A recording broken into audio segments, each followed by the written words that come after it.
الحمد للہ رب العالمین والصلاة والسلام علی سید الانبیاء والمرسلین وعلی آلہ وصحبہ اجمعین، اما بعد۔ اعوذ باللہ من الشیطان الرجیم، بسم اللہ الرحمن الرحیم۔ رب اشرح لی صدری ویسر لی امری واحلل عقدۃ من لسانی یفقہوا قولی۔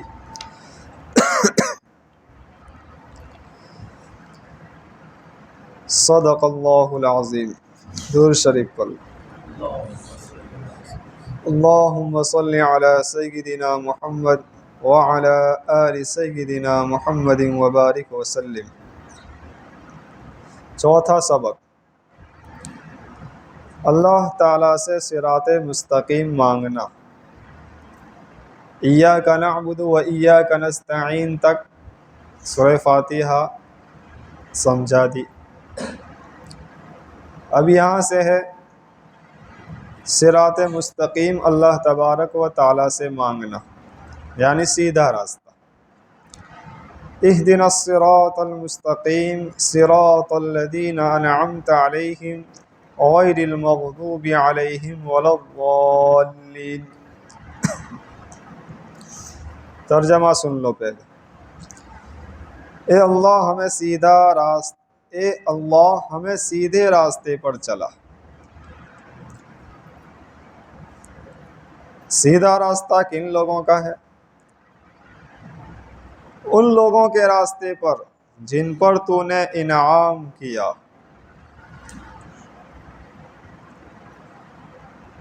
غیر المغضوب علیہم ولا الضالین، نہ کہ ان لوگوں کے راستے پر جن پر غضب کیا گیا، اور نہ ہی ان لوگوں کے راستے پر جو گمراہ ہو گئے۔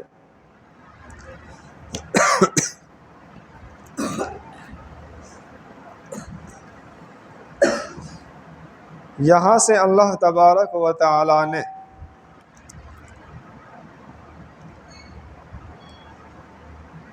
بندوں کو ایک دعا سکھائی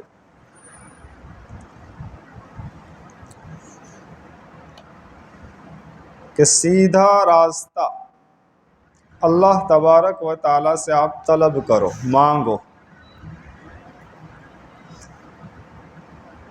اب اہدنا الصراط المستقیم اتنی جامع دعا یہ کہ چاہے بڑے سے بڑا ولی کامل ہی کیوں نہ ہو، یہاں تک کہ نبی کریم صلی اللہ علیہ وسلم بھی ہر نماز میں یہ دعا مانگتے تھے، اہدنا الصراط المستقیم۔ نبی ہے، اس کے باوجود بھی سیدھے راستے کی دعا۔ ولی کامل پھر بھی اہدنا الصراط المستقیم۔ فجر سے لے کر عشاء تک ساری نوافل، سارے فرائض، ساری سنتیں، کوئی ایک ایسی رکعت نہیں جس میں یہ دعا نہ مانگی جاتی۔ پتہ چلا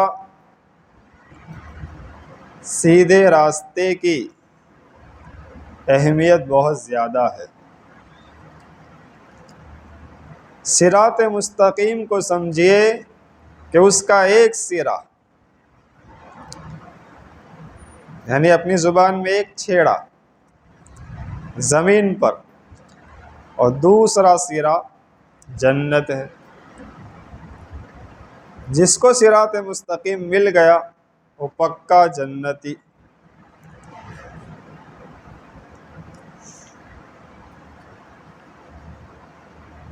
تب بتلا دیجئے اللہ ہمیں سیدھا راستہ. سیدھا راستہ کہتے ہیں کس کو؟ ایک حد ہوتی ہے، باؤنڈری. اس حد سے آپ آگے نکل جاؤ تب بھی آپ فیل. اس حد سے نیچے اتر جاؤ پھر بھی آپ فیل. اسی حد پر بالکل قائم رہنا، یہ ہے صراط مستقیم.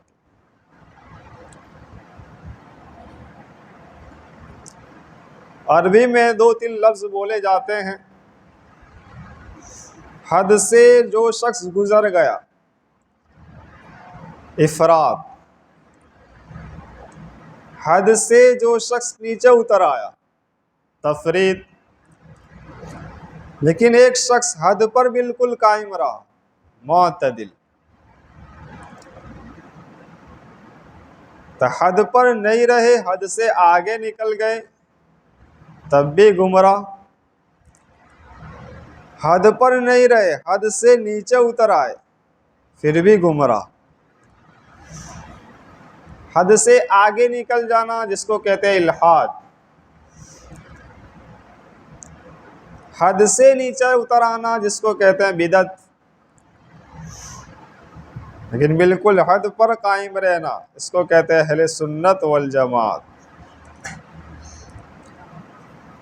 مثال سے آپ کو بات اچھی طریقے سے سمجھ میں آئے گی. جیسے ابھی رات آئے گی شب برات. ایک طبقہ تو وہ ہے جو شروع ہی سے انکار کرتا ہے کہ رات شب برات نہیں. جتنی بھی حدیثیں ساری ضعیف، لہذا اس کی کوئی اہمیت نہیں.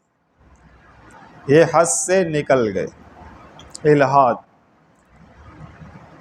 ایک طبقہ وہ ہے اس رات کی ساری فضیلتوں کو مانتا ہے لیکن عبادت میں غلو. قبرستان جانا ضروری، گھروں میں قبرستان میں بتیاں جلانا ضروری، 2 رکعت ایسی نماز پڑھنا جس میں الحمدللہ کی صورت 7 مرتبہ، قل هو اللہ کی صورت 11 مرتبہ، اور یہ صورت 13 مرتبہ، اور اسی طرح صلاۃ فیہ یعنی ہزاری نماز 2 رکعت، جس میں جتنی بھی آج تک کی نمازیں قضا ہوئی اس 2 رکعت میں معاف ہو جائے گی ساری. تو دیکھو اس رات کی فضیلت کو ایک طبقہ مانتا بھی ہے لیکن عبادت میں بہت غلو کرنے مان.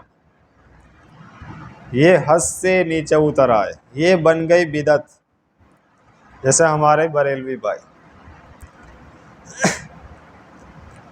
لیکن ایک ہے کہ اس رات کی فضیلت کو ماننا لیکن اس کی عبادت کو اسی درجے میں رکھنا جس درجے میں نبی نے بتلایا، کہ کوئی واجب نہیں، کوئی سنت نہیں، مستحب. جاگیں گے عبادت کی نیت سے ثواب، نہیں جاگیں گے عبادت کی عشاء کی نماز جماعت کے ساتھ پڑھ کر سو گئے کوئی بات نہیں. فجر کی نماز جماعت سے پڑھ لی پوری رات کا ثواب. قبرستان جانا ضروری نہیں. اسی طرح گھروں میں بتیاں جلانا نہیں. اسی طرح صلاۃ التسبیح جماعت کے ساتھ نماز پڑھنا نہیں. یہ طبقہ بھی عبادت کر رہا ہے لیکن جس طرح نبی نے بتلائی کہ بھئی انفرادی طور پر عبادت کرو اس رات میں، جماعت کی شکل میں نہیں، ٹولیوں کی شکل میں نہیں.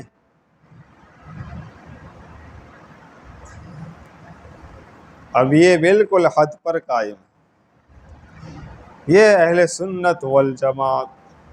دوسری مثال، ایک طبقہ وہ ہے جو کہتا ہے کہ اللہ تبارک و تعالی ہے ہی نہیں. یہ حد سے بڑھ گئے، الحاد. ایک طبقہ یہ ہے کہ اللہ تبارک و تعالی ہے لیکن صرف عرش پر ہے. یہ حد سے اتر گئے، یہ بھی گمراہ۔ لیکن ایک طبقہ یہ ہے اہل سنت والجماعت، اللہ تبارک و تعالیٰ کی ذات موجود ہے اور ہر جگہ ہے، یہ بالکل حد پر۔ تیسری مثال، بات اچھی طریقے سے سمجھو، صراط مستقیم کس کو کہتے ہیں؟ ایک طبقہ وہ ہے جو کہتا ہے کہ اللہ تبارک و تعالیٰ نہیں ہے، دوسرا طبقہ کہتا ہے کہ اللہ تبارک و تعالیٰ حاضر ہے، ہر جگہ حاضر ہے، لیکن ساتھ ساتھ نبی کو بھی شامل کرتا ہے کہ نبی بھی حاضر ہے ہر جگہ۔ یہ حد سے اتر گئے، بدعت۔ ایک طبقہ یہ ہے کہ اللہ تبارک و تعالیٰ حاضر ناظر، لیکن نبی کریم صلی اللہ علیہ وسلم کی ذات صرف مدینہ میں، یہ بالکل حد پر۔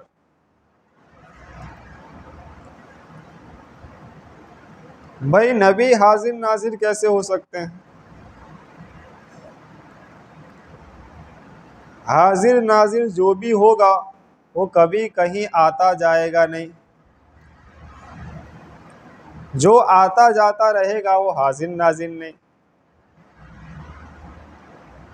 اب ہمارے نبی کو نبوت ملی، غار حرا میں تھے، غار حرا سے پھر نیچے آئے، مکہ والوں کو جمع کیا، پھر ان کو دعوت دی، بہت تکلیف دی، پھر نبی طائف گئے، طائف میں پتھر مارے، پھر نبی واپس آئے، پھر معراج پر گئے، پھر ہجرت کا حکم ہوا، پھر مدینہ گئے، پھر جنگ بدر، جنگ حنین، احد، ساری لڑائیاں۔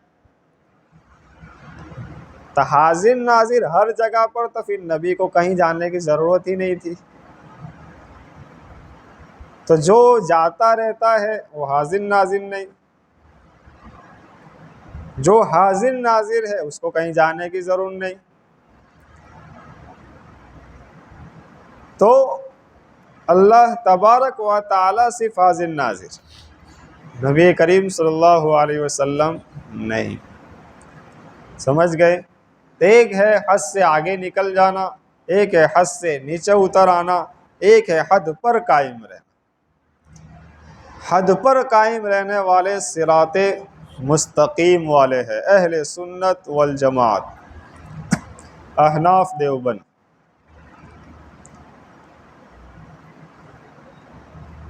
کچھ لوگ کہتے ہیں مولانا فرقہ واریت کو چھوڑ دو، صرف قرآن حدیث کی بات کرو، امت ایسے ہی اتنی زیادہ فرقوں میں گر چکی ہے۔ ہم کہتے ہیں بھائی قرآن حدیث کی جو بھی شخص بات کرنے والا ہوگا وہ بھی تو کسی نہ کسی فرقے کا ہوگا، قرآن حدیث کی بات کرنے والا کوئی بھی عالم وہ بھی تو کسی نہ کسی فرقے کا ہوگا۔ لہذا اس زمانے میں آپ فرقوں سے نہیں نکل سکتے، ہاں گمراہ فرقوں سے نکل جاؤ، سمجھے؟ جس طرح دین کتنے سارے دنیا میں، دین اسلام، دین یہود، دین عیسائی، دین ہنود، اب کوئی کہے کہ دین سے نکل جاؤ، ارے آپ دین سے نہیں نکل سکتے، ہاں باطل سارے دین کو چھوڑ کر صحیح دین میں آ جائیے، دین اسلام میں۔ صحیح فرقے کو بھی تو نبی کریم صلی اللہ علیہ وسلم نے کیا فرمایا؟ فرقہ ہی تو فرمایا ہے۔ کیا کہا ترمذی شریف کی روایت میں؟ بنی اسرائیل 72 فرقوں میں تقسیم ہوئی تھی، میری امت 73 فرقوں میں تقسیم ہوگی، سارے فرقے جہنمی ہوں گے سوائے ایک فرقے کے جو نجات پانے والا ہوگا۔ تو نجات پانے والے کو بھی تو نبی نے فرقہ کہا۔ تو آپ جو لوگ کہتے ہیں نا، میں نے اس سے بہت پہلے بھی آپ کو کہا تھا کہ باطل کی بات بہت جلدی دماغ میں بیٹھ جاتی ہے۔ اب یہ سوچا کتنا اچھا تھا مولانا، یہ فرقہ واریت چھوڑو، صرف قرآن حدیث کی بات کرو۔ اب ہر شخص کو یہ لیبل کتنا اچھا لگتا ہے، لیکن اس کا بھی آپریشن کیا تو سمجھ میں آئی بات۔ تو یہ ایک سوچے چلائے جاتے ہیں۔ اللہ تعالیٰ سے دین کی صحیح سمجھ مانگو۔ صحابہ نے پوچھ لیا کون سا فرقہ نجات پانے والا ہوگا؟ نبی کریم صلی اللہ علیہ وسلم نے فرمایا ما انا علیہ واصحابی، میں جس طریقے پر ہوں اور میرے صحابہ جس طریقے پر ہیں۔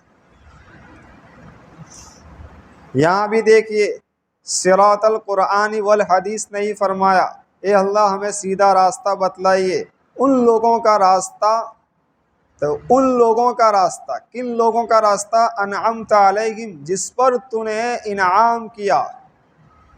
یہاں یہ نہیں کیا کہ وہ راستہ جو قرآن اور حدیث کا ہے۔ کیوں؟ ہر ایک کے بس کی بات ہی نہیں ہے کہ قرآن حدیث کو حاصل کر لیں۔ اللہ تبارک و تعالیٰ نے خود قرآن میں اس آیت کی تفسیر فرمائی، صراط الذین انعمت علیہم، انعمت علیہم یعنی جس پر اللہ تبارک و تعالیٰ نے انعام کیا وہ کون لوگ ہیں؟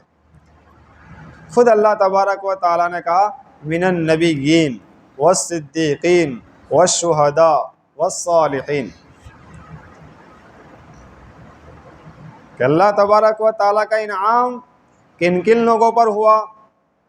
نبیوں پر، صحابہ پر، شہداء پر، اور اللہ کے نیک بندوں پر۔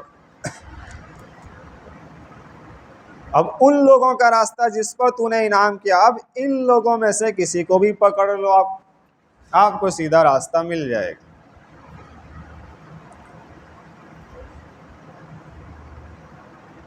صراط مستقیم میں دو باتیں ہوتی ہیں، ایک اراۃ الطریق یعنی صرف راستہ دکھا دینا۔ ایک شخص بندے سے پوچھ رہا ہے مجھے مسجد ابراہیم آنا ہے، بورست کے بس اسٹینڈ پر وہ اتر گیا، فون کے ذریعے ہم نے کہہ دیا بھائی سیدھے آؤ، دائیں مڑنا، پھر ٹی آئے گا، پھر بائیں مڑنا، پھر آگے آؤ، پھر ڈبلیو ٹائپ آئے گا، پھر ادھر آنا، پھر ادھر آنا۔ اب وہ کہے گا بہت مشکل ہے۔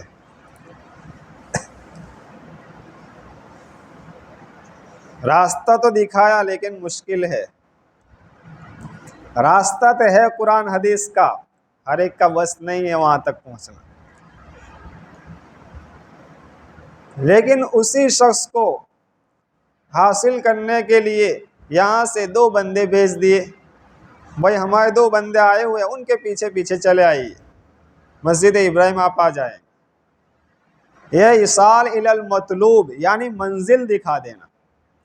پہلے میں تھا راستہ دکھانا، راستہ دکھانا ہر ایک شخص اس راستے سے پہنچ نہیں پاتا۔ راستہ ہے ہمارے پاس دونوں، قرآن اور حدیث، لیکن ہر ایک کا بس نہیں ہے۔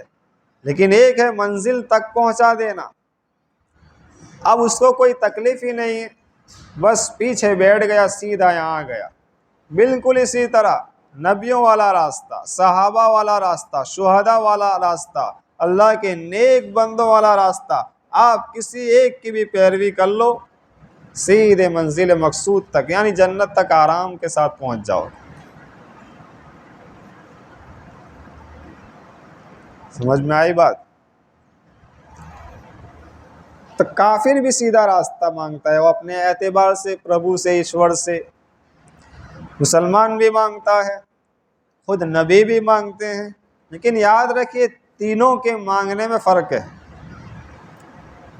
کافر جب کہے گا سیدھے راستے کی تو اس وقت مطلب یہ ہوگا کہ اللہ سیدھا راستہ دکھلا، کیونکہ ابھی اس کو سیدھا راستہ ملا نہیں ہے، وہ ابھی بت پرستی میں مشغول ہے۔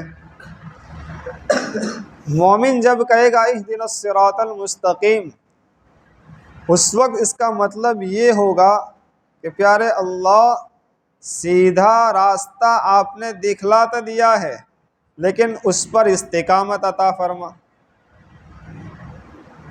دوام، ہمیشگی، کہیں بھٹک نہ جاؤں۔ نبی جب کہتا ہے اللہ تبارک و تعالیٰ سے اہدنا الصراط المستقیم، اس وقت مطلب یہ ہوگا پیارے اللہ آپ نے سیدھا راستہ دکھلا بھی دیا ہے اور ہمیں استقامت بھی دی ہے، لیکن اس میں مزید ترقی عطا فرما۔ اہدنا الصراط المستقیم تینوں طبقے کے معنی الگ الگ ہوں گے۔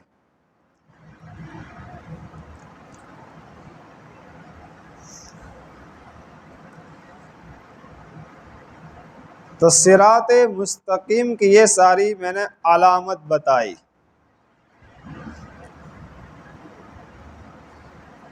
کہ آپ کیسے تلاش کریں کہ صراط مستقیم کون سا ہے؟ وہی راستہ صراط مستقیم ہوگا جس پر نبی چلے ہو، جس پر صحابہ چلے ہو، جس پر شہداء چلے ہو، جس پر اللہ کے نیک بندے چلے ہو۔ اب بہت سارے دنیا میں ایسے آئے جنہوں نے ثابت کرنے کی کوشش کی کہ ہم صحیح ہیں،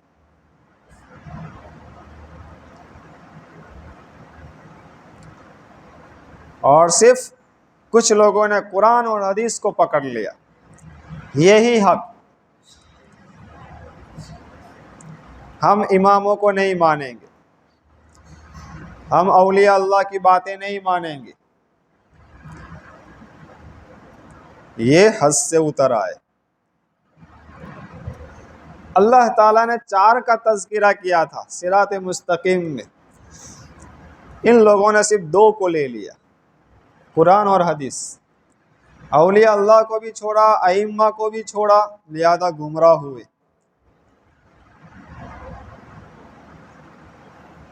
اب اس پر سے دیکھیں کتنے سارے فرقے بن گئے۔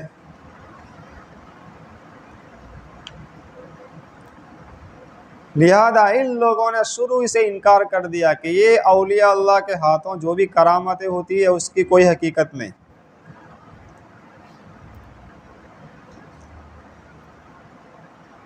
تو والصالحین کا انکار کرنے کی بنا پر یہاں نتیجہ یہ پہنچا کہ ان لوگوں نے اولیاء اللہ کا انکار کر دیا، اللہ کے نیک بندوں کا۔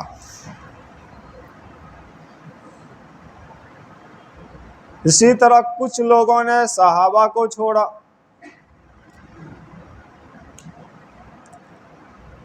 لہذا وہ بھی راستے سے بھٹک گئے۔ لیبل سب کا یہی تھا کہ ہم صحیح ہے، ہمارے پاس قرآن ہے، ہمارے پاس حدیث ہے، لیکن صرف قرآن کے الفاظ ان کے پاس تھے، قرآن حدیث کے الفاظ ان کے پاس تھے، مطلب اپنے تھے، مطلب اپنا تھا، لہذا وہ بھٹک گئے۔ حدیث بھی نبی کے لو، معنی بھی نبی سے سمجھو، یہ ہے اہل سنت والجماعت۔ مثال کے طور پر ایک طبقہ یہ ہے جو کہتا ہے کہ امام کے پیچھے سورہ فاتحہ نہیں پڑھنی،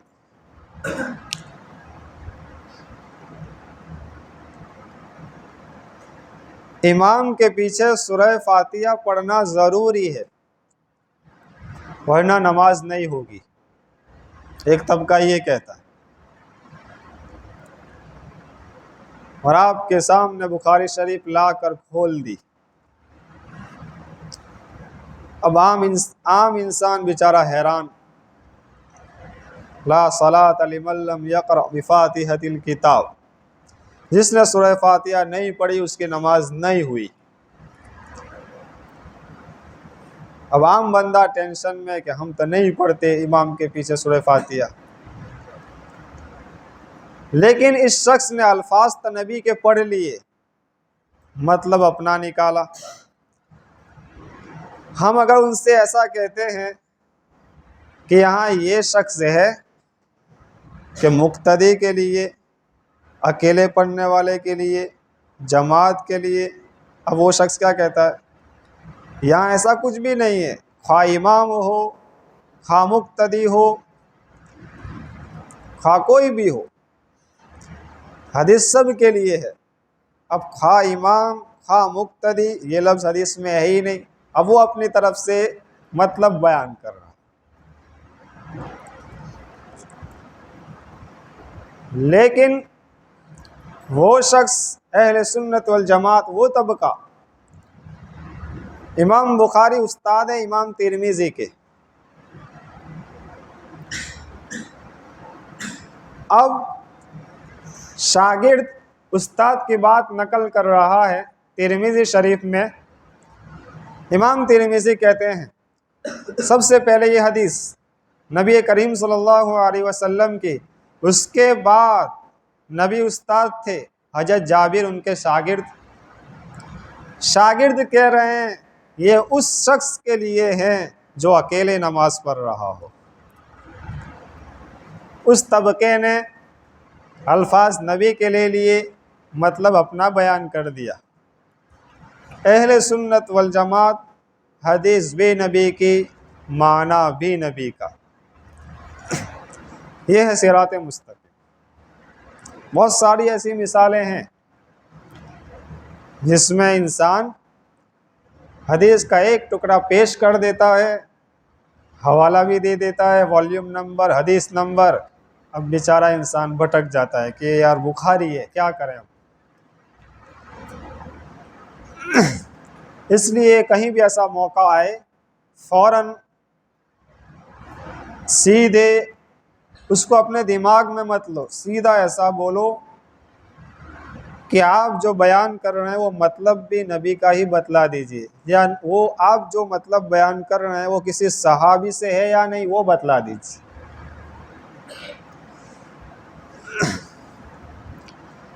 اب صراط مستقیم پر چلنے کے انعامات،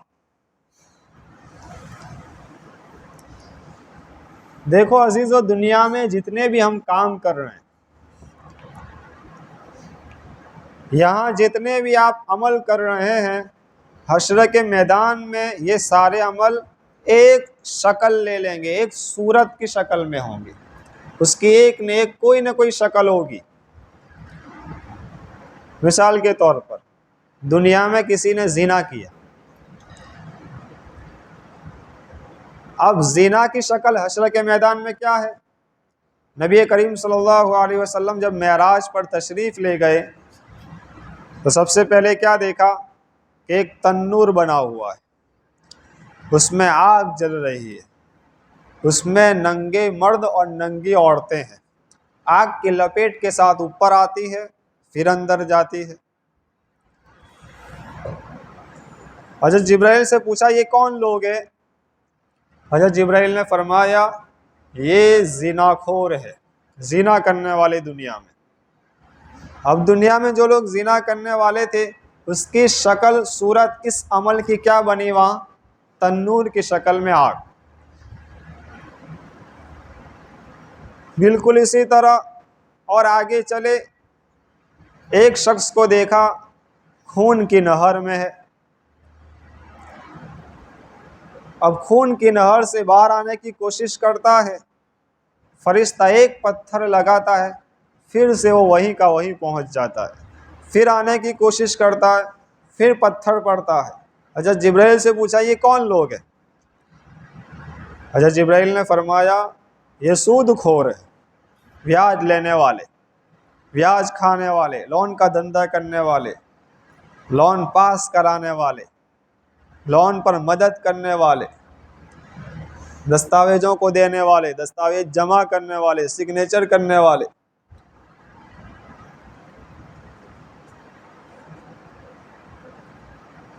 اس کا اتنا زبردست، اب یہاں سود لیا، یہ آپ نے عمل کیا، ایک کام کیا، لیکن اس کی وہاں شکل کیا بن گئی؟ ایک خون کی ندی کی شکل بن گئی۔ بالکل اسی طرح آگے اور گئے جن کے پیٹ مکانوں کی برابر ہے، اتنے بڑے بڑے پیٹ ہیں اور اس کے اندر سانپ اور بچھو بڑے ہوئے ہیں۔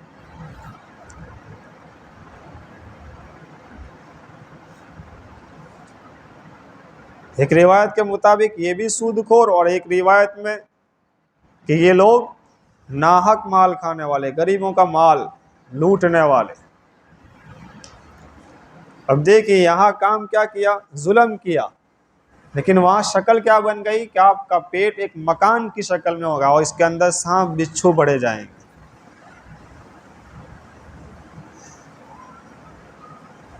تو صراط مستقیم کا انعام بھی یہ ہے کہ جس طرح دنیا میں سیدھے راستے پر چلنا مشکل ہے، دیکھیے انسان کتنا بھٹک رہا ہے، بڑے بڑے عالم بھٹک رہے ہیں اس زمانے میں۔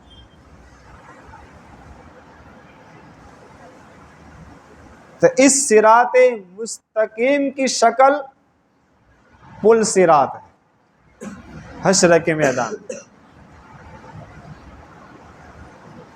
کہ وہ 1500 سال کا راستہ، 500 سال عروج، 500 سال درمیان اور 500 سال پھر جنت، بال سے باریک تلوار سے تیز۔ یہ جو شکل ہے یہ دنیا کے صراط مستقیم کی شکل حشر میں پل صراط ہے۔ تو صراط مستقیم پر چلنے کا سیدھا انعام کیا ملے گا؟ یہاں سیدھے راستے پر آپ چل گئے، صراط مستقیم آپ کو نصیب ہو گیا، پل صراط کا راستہ آپ کے لیے بالکل آسان۔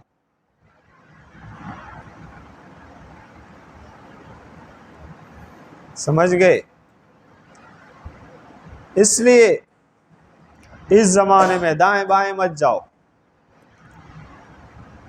ان ھذا صراطی مستقیما فاتبعوا ولا تتبعوا السبل فتفرق بكم عن سبیلہ۔ قرآن میں اللہ تبارک و تعالیٰ نے کہا یہ میرا راستہ بالکل سیدھا راستہ ہے، اور نبی کریم صلی اللہ علیہ وسلم نے تو صحابہ کو ایک لکیر کھینچ کر مثال کے ذریعے، ایگزامپل کے ذریعے سمجھایا۔ ایک لکیر کھینچی دائرے میں، اس کے بعد ارد گرد ٹیڑھی میڑھی بہت ساری لکیریں کھینچی، اور پھر کہا ان ھذا صراطی مستقیما، یہ میرا سیدھا راستہ ہے، اور جتنے بھی آجو باجو والے راستے ہیں وہ سارے شیطانی راستے ہیں، لہذا اس راستے کو مضبوطی کے ساتھ تھامنا۔ لہذا اس زمانے میں صحیح عقیدے والے عالم کے ساتھ کنیکٹ ہو جاؤ، اور یوٹیوب سے باز آ جاؤ۔ ہر شخص یہ دعویٰ کرنے والا آپ کو یوٹیوب پر ملے گا کہ ہم بات پیش کر رہے ہیں قرآن اور حدیث سے،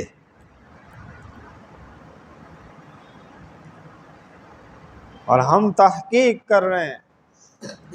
حالانکہ 1400 سال سے جو مسائل چل رہے ہیں ان مسائل کو چھیڑنے کی ضرورت نہیں تھی، اصل اس زمانے میں کام یہ کرنے کا تھا کہ اب جو جدید ٹیکنالوجی وجود میں آ رہی ہے اس کے مسائل بیان کیے جاتے، اس کو سائڈ پر رکھتے ہیں، اور 1400 سال کے جو مسائل ثابت ہو چکے ہیں اس کے اندر تحقیق کرتے ہیں اور اس کو بدلتے ہیں، اور کہتے ہیں کہ ہم نے تحقیق کی۔ یہ تحقیق نہیں، یہ گمراہی پھیلائی آپ نے۔ کتنے سارے ایسے اسکالر آئے ہیں یوٹیوب پر۔ ابھی ایک بہت بڑے اسکالر سے سوال کیا گیا تھا، میڈک یعنی ڈیڑکے کے گوشت کے بارے میں، جائز یا ناجائز؟ اس نے بلا جھجک کہہ دیا ہے جائز۔ اور کیا کہہ رہا ہے قرآن میں؟ اللہ تبارک و تعالیٰ پیش کرتا ہے لحمن طریہ، فریش گوشت کھاؤ، اور میڈک کو کاٹو گے تو فریش ہی ہے وہ۔ کہاں سے کہاں دلیل پیش کر دی، لحمن طریہ کو کہاں سے کہاں سیٹ کر دیا۔ اب سور بھی کاٹو تو وہ بھی تو فریش ہے، کتا کاٹو وہ بھی تو فریش ہے۔ اب بیچاری عوام جو بھولی بھالی ہے، قرآن کی آیت کے ذریعے، حدیث کی نمبرات کے ذریعے، لیبل کے ذریعے دھوکے میں آ جاتے ہیں، اس کو سننا شروع کر دیتے ہیں، اور صرف ہمارا یہ دین اسلام یہی ہمارے نزدیک اتنا یتیم ہے کہ کسی کی بھی بات ہم مان لیتے ہیں، ورنہ غریب سے غریب، ان پڑھ سے ان پڑھ بھی میڈیکل کی دوا لا کر بھی پھر ڈاکٹر کو بتانا جائے گا یہ دوا۔ لیکن یہاں کسی کو یہ توفیق نہیں ہوگی کہ اس عالم نے یہ مسئلہ بتایا، کیا یہ صحیح؟ اپنی مرضی کا مل گیا نا، بس عمل کر لو۔ اب سود حرام ہے، اب پھنس رہے ہیں کسی جگہ پر، اپنا مال تھوڑا جا رہا ہے، اب ایک نے ناجائز کہا، دوسرے کے پاس گئے ناجائز کہا، تیسرے نے کہا ناجائز، چوتھے نے کہا ناجائز، 10 کے پاس گھومیں گے، کسی ایک نے بھی کہا کہ ہاں کر سکتے ہیں، اس پر عمل کریں گے۔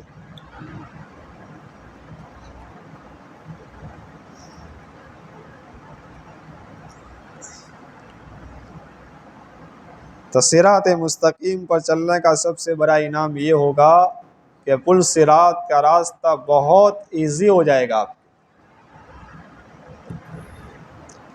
اس کے بعد ہے آمین آہستہ کہنا۔ عن وائل بن حجر رضی اللہ عنہ انہ صلی مع رسول اللہ صلی اللہ علیہ وسلم فلما قرأ غیر المغضوب علیہم ولا الضالین قال آمین خفض بها صوتہ۔ حضرت وائل بن حجر رضی اللہ تعالیٰ عنہ فرماتے ہیں کہ میں نے رسول اللہ صلی اللہ علیہ وسلم کے ساتھ نماز پڑھی، جب آپ صلی اللہ علیہ وسلم نے غیر المغضوب علیہم ولا الضالین پڑھا تو آپ صلی اللہ علیہ وسلم نے آہستہ آواز سے آمین کہا۔ مسند ابی داؤد کی حدیث ہے، جلد نمبر 1 صفحہ 577، حدیث نمبر 1117۔ یہ عقیدہ ہے۔ ایک طبقے کو ہم دیکھتے ہیں، جیسے امام نے ولا الضالین کہا، زور سے بولتے آمین، یہ غلط۔ صاف صاف وائل بن حجر رضی اللہ تعالیٰ عنہ کی حدیث۔ یہ خفض صوتہ ہے نا، یہ صحابی نے اس کی تفسیر کی ہے، ورنہ آپ کو جو لوگ زور سے آمین بتائیں گے وہ اتنی حدیث پیش کریں گے، قول آمین، دیکھو نبی نے کہا ہے آمین۔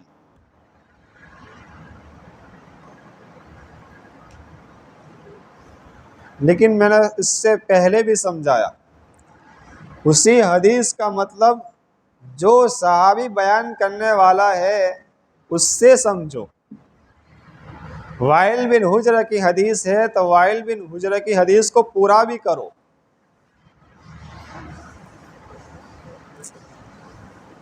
سمجھ میں آئی بات؟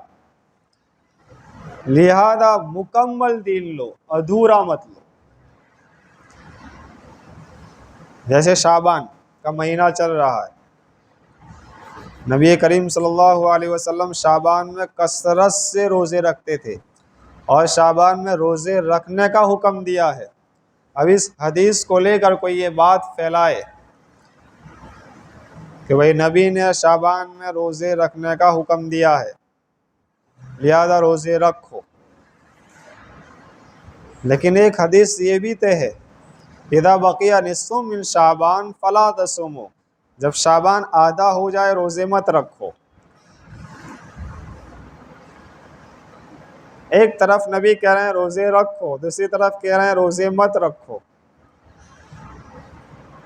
اب کوئی کہہ رہا ہے کہ نبی نے روزے رکھنے کا حکم دیا، اب کوئی اپنا مطلب بیان کرنے کے لیے جس سے بھوک برداشت نہیں ہوتی اب وہ کہہ رہا ہے نبی نے منع کیا ہے روزے رکھنے کا، فلا تصوموا، شعبان میں روزے مت رکھو.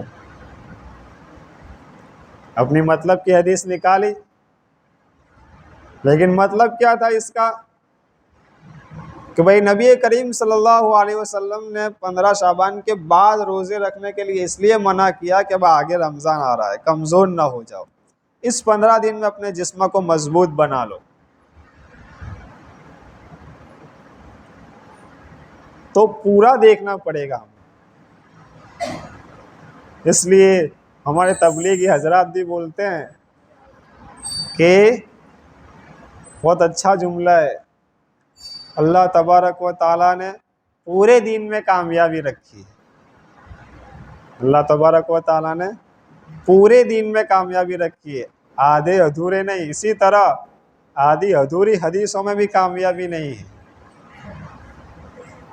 پوری حدیثیں بیان کرو، پورے مطالب صحابہ سے ہی لو، نبی ہی سے لو، اپنا مطلب نہیں چلے گا. اس کے بعد عقیدہ ہے صدق باری تعالی، اللہ تعالیٰ کا کلام سچا اور واقع کے مطابق ہے، اس کے خلاف عقیدہ رکھنا بلکہ اللہ تعالیٰ کے کلام میں جھوٹ کا وہم رکھنا بھی کفر ہے.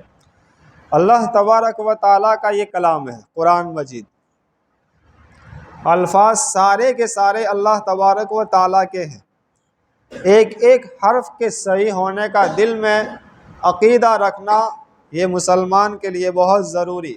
اگر کسی نے اس میں صرف وہم اور شک بھی کیا کہ یہ یہاں غلط ہے، یہ یہاں غلط ہے، جیسا ابھی وسیم رضوی نے جو سوچا چھوڑا تھا 40 آیتوں کے متعلق کہ یہ 40 آیتیں جو جہاد کی ہے وہ حضرت ابو بکر نے ڈال دی ہے قرآن میں، لہذا اس نے 40 آیتیں قرآن سے نکالی اور الگ سے قرآن اس نے چھپوایا. اللہ تبارک و تعالیٰ کا کرنا، 40 آیتیں اس نے کہاں نکالی، اللہ تعالیٰ نے پورا اسلام سے اس کو نکال دیے. تو ہمارا عقیدہ ہے کہ قرآن کے 30 پارے، ایک ایک حرف صحیح، اس میں ذرہ برابر شک نہیں. اس کے برخلاف شیعہ حضرات جو ہے وہ کیا کہتے ہیں، ابھی ہمارے ایک امام آئیں گے جو قرآن کے جو 10 پارے حضرت ابو بکر وغیرہ نے چھپائے ہوئے ہیں اس کو وہ لا کر مکمل کریں گے 40 پارے. اس لیے وہ کیا کہتے ہیں، جزدان بولتے ہیں. قرآن جس میں رکھتے ہیں نا اس کو کیا بولتے ہیں وہ لوگ، جزدان. کیوں جزدان بولتے ہیں؟ جز کہتے ہیں پارٹس کو، ایک حصے کو. اب قرآن کو مکمل تو نہیں مانتے، وہ جز مانتے ہیں. جز کو رکھنے کی جگہ، اور وہی لفظ ہم نے بھی لے لیا جزدان، جز رکھنے کی جگہ، ایک حصہ رکھنے کی جگہ. شیعہ حضرات قرآن کو ناقص مانتے ہیں، ادھورا مانتے ہیں. 10 پارے ابھی اور وہ لائیں گے ان کے امام، یہاں 30 میں پھانسے ہے. تو ہمارا عقیدہ ہے کہ قرآن مجید کا ایک ایک حرف صحیح. اس لیے ہمارے علماء کچھ بولتے ہیں کہ جزدان مت بولو، کلدان بولو یا پھر کور بولو قرآن کا، تاکہ ان کے ساتھ مشابہت نہ ہو. اور کچھ نے کہا ہے کہ بھئی ہمارا عقیدہ ہی ہے کہ قرآن پورا ہے، لہذا بولنے میں کوئی حرج نہیں. لیکن جزدان جو لفظ کہاں سے آیا وہ بتایا میں. جز یعنی آدھا، دان یعنی رکھنے کی جگہ.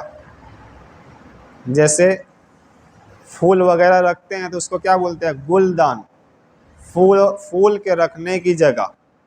اسی طرح جزدان، ایک قرآن کے ایک حصے کو رکھنے کی جگہ، کیونکہ وہ پورا قرآن وہ مان ہی نہیں رہے.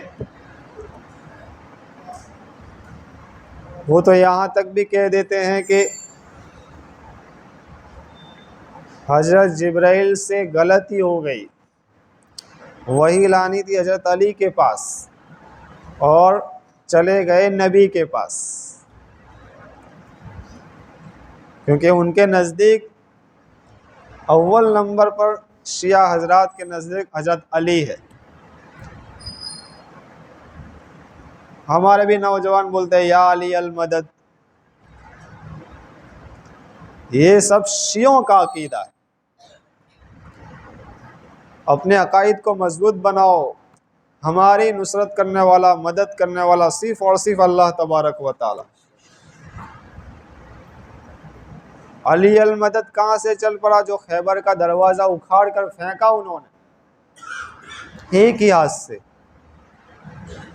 حالانکہ یہ روایت ہے ہی نہیں، من گھڑت موضوع، کوئی ایسا واقعہ پیش نہیں آیا. لیکن علی کو اتنے اعلیٰ مقام تک ان لوگوں نے پہنچایا کہ نبی کو دوسرے نمبر پر لا دیا. ان کی اذان بھی الگ ہے، اشہد ان لا الہ الا اللہ اشہد ان محمد رسول اللہ کی جگہ کا کیا ہے؟ علی کرم اللہ. شیعہ کی اذان سنیے،